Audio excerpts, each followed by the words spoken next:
આણંદ શહેર કોંગ્રેસ સમિતિએ તાજેતરમાં કોંગ્રેસનું કમિટમેન્ટ પત્ર સર્વાંગી વિકાસ જનતાનું મેનિફેસ્ટો જાહેર કર્યો હતો। આ પ્રસંગે અમદાવાદ કોંગ્રેસના પ્રવક્તા હેમાંગ રાવલ દ્વારા પત્રકાર પરિષદમાં મેનિફેસ્ટો રજૂ કરવામાં આવ્યો હતો। આ મેનિફેસ્ટોમાં મુખ્યત્વે 5 મુદ્દાઓ પર ભાર મુકાયો હતો। મહિલાઓ અને યુવાનોને રોજગાર આપવો, નવી એસી સિટી બસ સેવા શરૂ કરવી, જેમાં મહિલાઓ, વિદ્યાર્થીઓ અને સિનિયર સિટીઝનને નિઃશુલ્ક મુસાફરીની સુવિધા મળશે।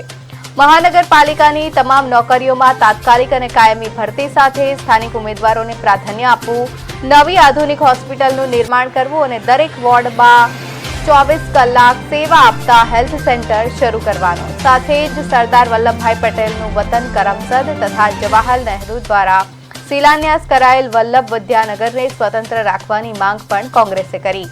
નાના વેપારીઓ અને પાથરણા વાળાઓને લાયસન્સ આપી વ્યાપારિક માન્યતા સાથે દરેક વોર્ડમાં વિશેષ માર્કેટ ઊભું કરવાની વાત પણ આ મેનિફેસ્ટોમાં સામેલ છે।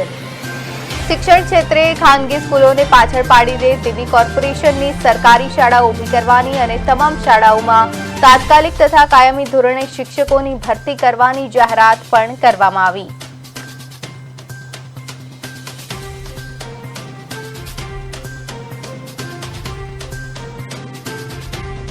જે છે એના 15 મહાનગરોના અલગ અલગ મેનિફેસ્ટો લોકોની વચ્ચે જઈને જન આક્રોશ યાત્રાના માધ્યમથી અને ખાસ કરીને કોંગ્રેસ આપને દ્વાર અને જનમંચના માધ્યમથી લોકોએ જે મુદ્દા આપ્યા છે એના અમે મેનિફેસ્ટો લોન્ચિંગ કરી રહ્યા છીએ। અને આ જે મેનિફેસ્ટો છે એ હકીકતમાં કોંગ્રેસનું કમિટમેન્ટ છે। આ કમિટમેન્ટ આજે આણંદ માટે પણ રજૂ કરવામાં આવ્યું છે। ખાસ કરીને મહિલાઓ અને યુવાનો અને રોજગારલક્ષી જે આ કમિટમેન્ટ છે એની અંદર મહિલાઓ માટે જેમના ઘર છે એમને ટેક્સ નહીં ભરવાનો આવે, જેના નામને મહિલાઓ નામે ઘર છે।